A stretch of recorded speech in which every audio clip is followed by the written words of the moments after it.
Mobil Darel berhenti sejenak di rest area. Dia ingin mampir makan dulu karena perjalanannya sudah 1 jam lebih, dan dia merasa capek dari tadi menyupir. Lain halnya dengan Taraf yang enak-enakan tidur, bahkan saat Darel keluar dari mobilnya pun Taraf tak kunjung bangun. Aku akan memesankan makanannya untuk bocah itu, tidurnya benar-benar seperti orang mati. Gumam Darel sambil berjalan. Lama Darel menghabiskan waktu di rest area, tepatnya di salah satu rumah makan.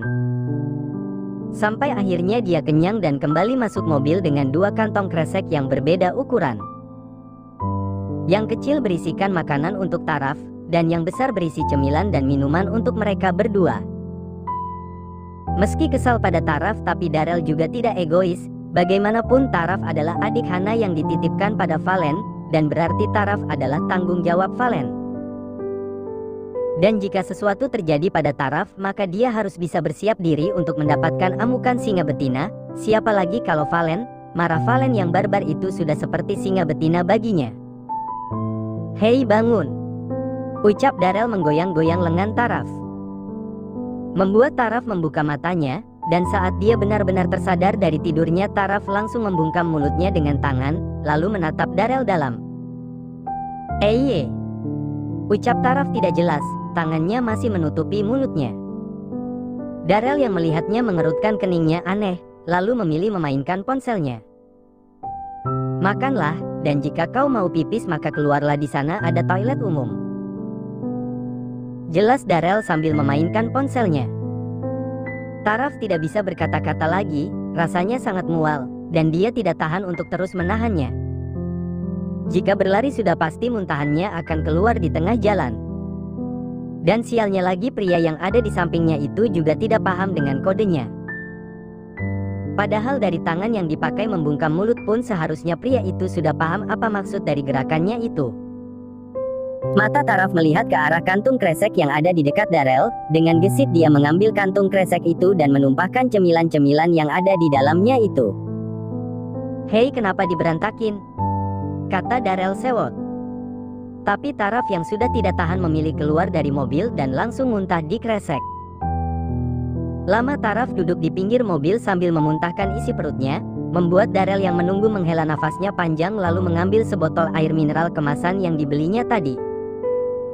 "Dasar katro," gumam Darel. Darel keluar dari mobil, dengan langkah malas dia berjalan mendekati Taraf dan memijat punggung Taraf. Hal itu tentu saja membuat Taraf kaget. Tapi karena tidak berdaya, Taraf memilih diam dan kembali memuntahkan isi perutnya lagi. Setelah dirasa sudah enak kan, Taraf menghela nafasnya panjang, lalu melirik Darel yang ikut duduk di sebelahnya itu. "Minumlah," ucap Darel sambil memberikan air mineral kemasan di tangannya. Tanpa banyak bicara Taraf langsung menerimanya dan berkumur-kumur. Setelah dirasa tidak mual lagi baru Taraf meminum sisa airnya, tapi dia sisakan sedikit untuk mencuci wajahnya. Setelah selesai dengan acara muntah itu, Taraf langsung berdiri. Dia berjalan mendekati tong sampah, lalu membuang kantung kresek bekas muntahannya itu. "Seharusnya kamu bilang kalau tidak suka mobilnya terlalu ngebut," kata Darel membuka suaranya. Taraf yang dari diam kini melirik Darel. "Aku mau bilang, tapi takut. Dan satu lagi, makasih untuk bantuan pijatan tadi, air minumnya juga, makasih," kata Taraf lalu memalingkan wajahnya ke samping. Darel menggelengkan kepalanya melihat tingkah Taraf, benar-benar seperti gadis remaja 16 tahun pada umumnya. Keras kepala dan juga memiliki gengsi yang tinggi. Dilihat dari gelagatnya saja Darel sudah tahu kalau Taraf itu sedang menahan malu. "Mau ngapain?" tanya Taraf kaget karena Darel mendekat lagi. Bukannya menjawab, Darel malah semakin mendekat, membuat Taraf menutup matanya takut. Dia berpikir jika Darel akan kembali menciumnya, tapi ternyata dugaannya salah besar. Darel memasangkan pengaman di joknya, membuat Taraf yang membuka matanya langsung memalingkan wajahnya ke samping lagi. "Aku tahu kau malu, tapi makanlah, aku sudah membelikan makanan untukmu," kata Darel. Taraf melirik makannya, lalu memegang perutnya. Dia memang sangat lapar. Bahkan jika dia tidak gengsi sudah Taraf ambil saja makanannya dari tadi. Tapi dia menahannya, terlalu gengsi untuk Taraf mengakui jika dia lapar. Kalau tidak mau makanannya akan aku kasih ke anak jalanan saja, sekalian cemilannya juga. Kata Darel lagi membuat Taraf langsung mengambil makanannya dan mulai makan.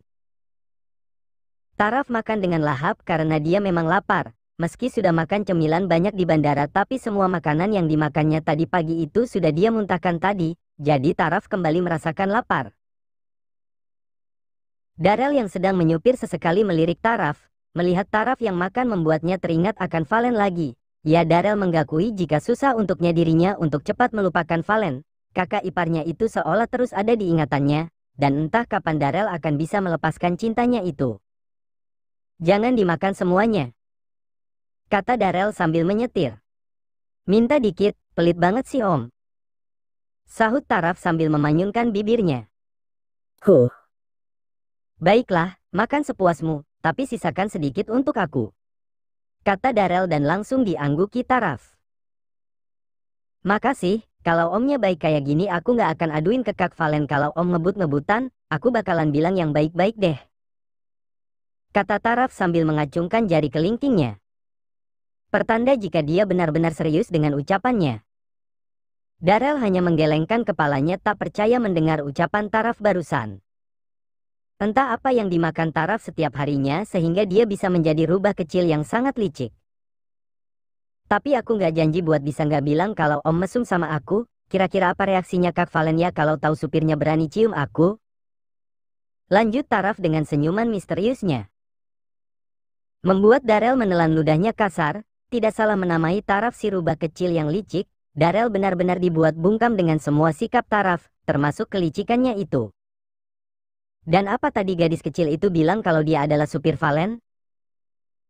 Yang benar saja pria setampan dirinya supir, bahkan mimpi pun Darel enggan menjadi supir seorang gadis kecil yang licik seperti Taraf.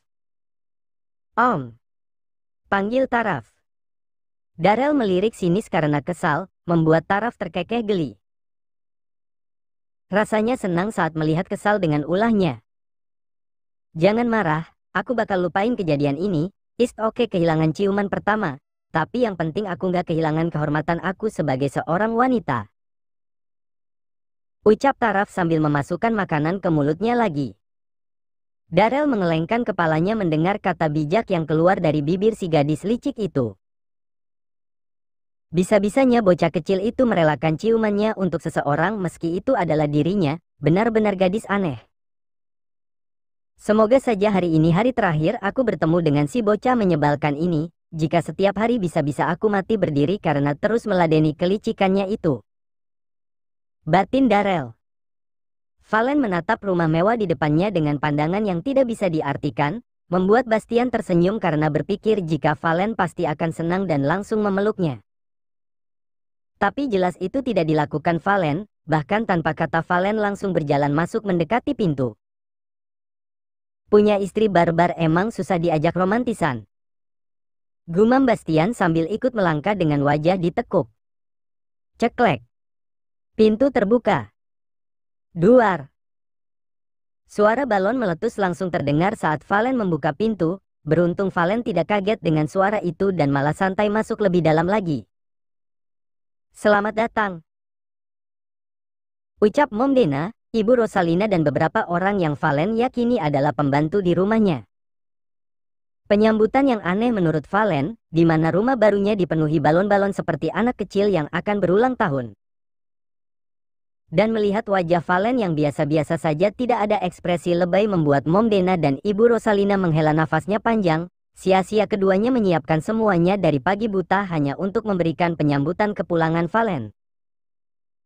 Mom Dena sudah berbaikan dengan Ibu Rosalina, melupakan semua kejadian yang sudah berlalu dan memulai kehidupan keluarga yang lebih baik lagi. Bahkan keduanya memutuskan untuk tinggal bersama dan menikmati masa tuanya untuk bersenang-senang. Bastian hanya tertawa melihat ekspresi kedua ibunya. Dia sudah menyangka jika rumahnya akan didandani seperti kapal pecah oleh kedua ibunya yang rempong itu. Apa kabar sayang?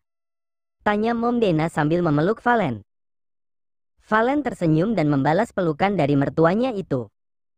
Seperti yang Mom lihat, aku sehat dan tambah lebar, sahut Valen, lalu melepaskan pelukannya. dan pelukan itu beralih pada Ibu Rosalina yang juga ingin mendapatkan pelukan dari menantunya. Mulai saat ini Ibu Rosalina sudah bertekad untuk menjadi ibu sekaligus nenek yang baik untuk calon cucunya.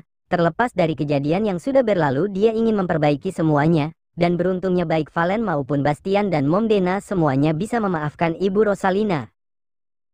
"Anak yang kamu ceritakan mana?" tanya Mom Dena penasaran akan sosok gadis remaja yang diceritakan Valen. "Taraf masih di jalan, dia takut naik helikopter jadi pulangnya naik mobil sama Darel," sahut Valen. Membuat Mom Dena dan Ibu Rosalina saling bertukar pandangan. "Apa dia cantik?" tanya Ibu Rosalina. Valen mengangguk cepat. "Cantik, kulitnya putih dan pipi cebi," sahut Valen lagi. "Ya, dan juga galak," kata Bastian menimpali. Membuat Valen melirik tajam Bastian. Dia memang tidak suka Taraf. Abaikan saja Mom, dan Mom harus tahu kalau 2 hari yang lalu si bule melirik gadis muda yang pakaiannya ketat. Valen mulai mengadu pada mertuanya.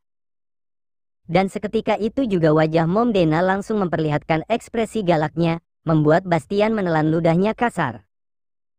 "Bas!" Mom Dena memberikan tatapan tajamnya. "Tidak Mom, aku hanya ingin melihatnya cemburu," ucap Bastian membela diri. Yang mana hal itu membuat Valen yang mendengarnya langsung mencubit pinggang suaminya. "Dan itu artinya kau ragu akan cintaku? Begitu?" tanya Valen dengan wajah kesalnya. Bastian menggelengkan kepalanya. Kenapa sekarang dia malah menjadi tersangka utamanya? Tahu begini Bastian tadi mungkin akan memilih pergi meninggalkan para wanita galak itu. "Jawab bule tua," kata Mom Dena galak. "Tidak Mom, aku tahu Valen cinta mati padaku. Siapa yang tidak tergoda denganku, wajah tampan berharisma dan juga kaya, semua wanita pasti menyukaiku," kata Bastian dengan santainya membuat Valen menggelengkan kepalanya. "CK, benar-benar kepedean," ketus Valen. "Iya, buktinya Mom tidak suka padamu, bule tua." Mom Dena ikut menimpali. "Begitupun dengan aku." Ibu Rosalina juga ikut-ikutan seperti Mom Dena. Yang mana hal itu membuat Bastian kesal dan memilih pergi. Berdebat dengan wanita galak memang tidak akan bisa menang. Valen yang melihat Bastian berjalan ke arah kamar berpikir jika itu kamarnya. Tapi saat dia akan berjalan ke arah yang sama tiba-tiba tangannya ditahan Ibu Rosalina. "Apa menurutmu Darel cocok dengan gadis itu? Siapa namanya Ibu lupa?" tanya Ibu Rosalina. Valen mengangkat bahunya ke atas. Dia tidak tahu apakah Darel cocok dengan Taraf atau tidak. Tapi jika dilihat dari usianya memang Darel adalah sosok dewasa dan pas untuk Taraf.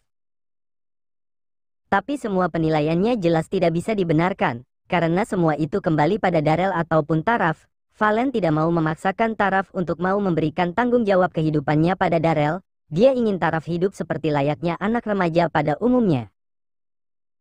"Biarkan mereka yang menentukannya, aku tidak bisa menilai kecocokan di antara mereka Bu," jawab Valen bijak. Ibu Rosalina menghela nafasnya panjang, lalu tersenyum. "Sepertinya kamu lelah Valen, istirahatlah ke kamar, jika butuh sesuatu jangan sungkan panggil ibu," kata Ibu Rosalina lagi. "Mom juga, panggil Mom jika butuh sesuatu ya cantik," kata Mom Dena menimpali, dan Valen langsung mengangguk.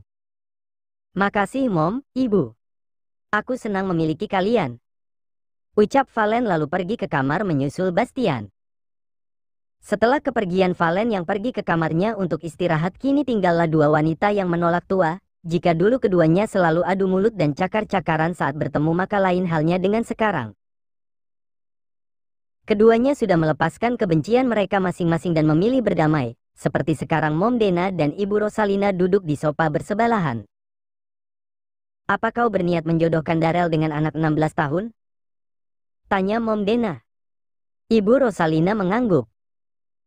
"Kenapa tidak? Anakku pernah gagal menikah dengan wanita dewasa. Mungkin Tuhan memang ingin anakku mendapatkan daun muda," jawab Ibu Rosalina.